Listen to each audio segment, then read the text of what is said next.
Chapter 11 Description of Lambodara Brahma. Om Shri Ganeshaya Namaha.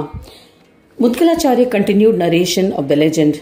Naidruva followed the path of yoga, practiced self-control and restraint of senses in his chitta, and was able to attain peace step by step through the path of yoga. Thus he became reverential to yogis. Yet he did not give up penance. He was forever at the service of Ganadisha, who was beloved of Ganapatyas. Recognizing the austerities performed by him, Gajanana manifested before him. Seeing him, Naidruva was bewildered and stood up. He joined his palms in reverence with tears of joy flowing from his eyes and horripilations all over his body. He sang the Ganesh Sukta in praise of Lord Gajanana. He performed the Lord's puja. Ganadisha, pleased with him, granted him steadfast devotion and made him loved by Ganapatyas. He then disappeared. Since then, Yogi Naidruva was acknowledged as a profound Ganapatya by all. He always worshipped Gananatha. This was the legend of Naidruva. Mudgalacharya said to Daksha, I have narrated the legends which describe the glory of Lambodara and which bestow peace. I have told you the story of Krodasura as well, which is so purifying that one's anger is pacified by just listening to it. There is no doubt. Munis installed an idol of Ganesha riding Mushaka in the western side of their province and on the shores of the ocean. All desires of Ganesha devotees are fulfilled by its darshana. O Lord, there were several incarnations of Lambodara in microcosmic form as his amsha to protect dharma of all and encourage man to follow his own dharma. They bestow prosperity generously to the devotees. It is impossible for anyone, even Brahma, to describe every one part of the crore of his legends. I am an ordinary man, hence I do not have any ability to do so.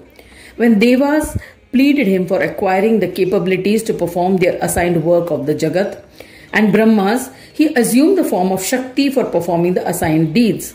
When Maya, goddess Shakti, had prayed to Vignesha for destruction of an asura named Mahishasura, Gajanana had fulfilled her wish and manifested as a protector of Dharma and assisted her.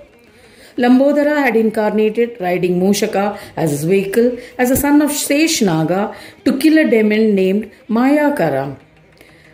Savarni Manu, the next Manu, the eighth Manu's name is Savarni Manu, had worshipped him. So Gananayaka Lambodara incarnated as Shakti Vinayaka.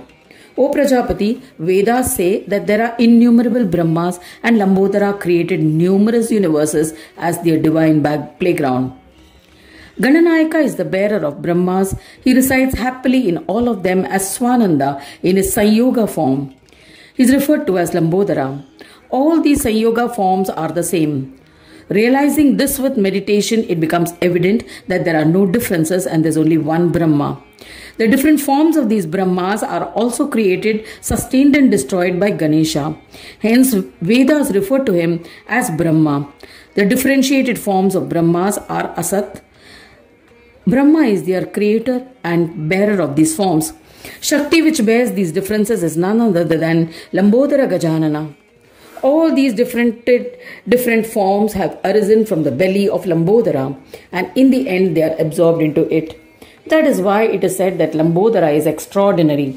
O Prajapati, I have narrated this holy legend of Lambodara. Reading or listening to it can result in fulfillment of all desires. This is an accepted belief. What more do you desire to know? I respect your devotion towards Ganesha, and I shall tell you all that you wish to know. Thus ends the chapter 11 titled Description of Lambodara's Brahma in the 5th Khanda of the Purana Upanishad, Srimad Mudgal Puran, describing the legends of Lambodara, dedicated to Sri Gajanana. End of chapter 11.